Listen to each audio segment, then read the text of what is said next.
Prelate Admiral Vectist was called to the bridge of his Collanti-class destroyer, the flagship of the Imperial Navy of the Clixius. He had been told by a nervous-looking officer that they were being held by the admiral of a human naval force. He couldn't help but exhale a weary sigh. The Empire had started a war with the humans over resource rights of a sector, and the battles had devolved since then. Much to the surprise of Clixius, the humans were putting up a harder fight than anyone expected. The Admiral himself had always been a proponent that the Empire's military forces had grown too complacent. He and many other military academy graduates had even revelled in the chance to gain battle honours. But to be woken up in the middle of the night cycle to address a human admiral was tiring as could be. "Admiral, I apologise for waking you at such an hour," his snivelling first mate said. The man had a disposition that would make even a small fluffy Hrong seem as valiant as a Layard.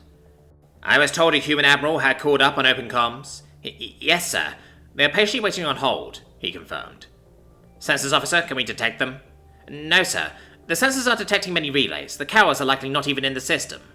"Typical," the Admiral muttered. Humans never fought in direct attacks and continued with what they called guerrilla tactics, often ambushing and running away before their honourable warriors could retaliate. Though it pained him, the Admiral did have to commend them, as the tactic did work. His calls for them to use the tactic in return had been dismissed out of hand by the War Council. Confident in the idea that the Empire would whittle down any human resistance given enough time. "Did the human explain his purpose for contacting us?" "No, sir," the comms officer replied. "He only said he would only speak to the highest ranking officer." "Suspicious," the Admiral muttered, as he stroked his chin Lexus. "Bring it up and I shall ascertain their purpose." At his order, a holographic display lit up before him, and there in a projected commander's seat was a human. To his eyes, the human race appeared frightfully ugly. Something about him not genetically engineering symmetry disturbed many of the inexperienced of his crew. He, however, was an academy graduate, so he wouldn't let the hideousness of the human projected before him bring up his protein packet. "Are you the highest ranking officer?" the human asked. "Indeed. I am Prelate Admiral Vestis of the Empire, one of the few exalted amongst my race," the Admiral replied. "Ah, perfect. Our intel told us a bigwig was with this battle group, but hard to tell. Confirm with your own peepers and all," the human replied, flashing his teeth in a threat gesture. "Why are you contacting us? To surrender, I suppose?" the Admiral asked. "Shouldn't... Oh, heavens no," the human replied as he chuckled. "We have a few new toys and wanted to show them off, but you don't use a cannon to kill a mouse." The human held both its grasping appendage upwards and moved its shoulders in an up-down motion. The Admiral remembered a part in his enemy's studies that identified this gesture as a shrug, which roughly meant, "I guess." "So, you wish to battle?" "Yes, I suppose we do. Mind if we have a good old scrap?" the human asked, as it balled up its grasping appendages and made circular motions. "Very well, we shall engage you in a proper fight. None of your attack and run," the Admiral replied, hoping to gain the honour of the first real fight of the war. "Of course, no running. We have our new toys. Between you and me, when we use them, we can't run for a little while," the human explained, as he tilted his head and closed one of his eyes. "So where shall we face inglorious battle?"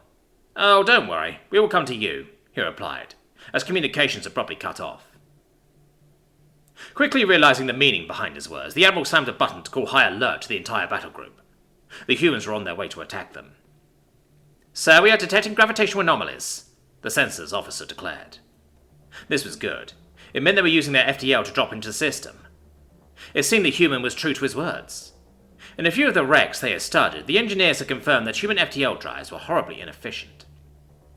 They required a long recharge time between uses, and the return to normal space caused severe gravitational anomalies that they could easily detect. This was part of why the humans are stuck with ambushes. "Where is the heading?" the Admiral asked the comms officer. "Straight ahead," the sensors officer replied, sounding panicked. "Sir, get the shields up. They are dropping in directly." The census officer was unable to finish his sentence, as a dozen human battle cruisers appeared directly above the Admiral's fleet. It was as he looked on, he couldn't help but feel horror. It was common knowledge that FTL travel had to have the gravity compensated for. It was why the Clixus used anti-reality bubbles. But this human had actually weaponized their return to normal space. Appearing above each of his ships were micro-black holes caused by the infinite mass the human ships had generated, with their own FTL drives. His escort ships had all been shredded, while the human ships that, through some insane engineering, had shunted the micro-black holes behind their engines, were now charging towards his undefended ship. Worse still, they were above his ship, orientated by his perspective upside down. Looking at the ship approaching his, he could see the cannons were already pointed upwards, and the time it would take to reorient his own point defense cannons would be too long. "Sir, they have begun shredding our armor," the engineering officer declared. Though the reality is, he didn't need to. The view outside his bridge was a sight to behold. "Those humans weaponized their own standardized FTL drives. I wonder if it will actually stand a chance now." The Admiral's last words were all that were able to be recovered from the wreckage of his flagship. This battle, which was more of a one-sided slaughter, would become known as the turning point in the war between humanity and the Clixius.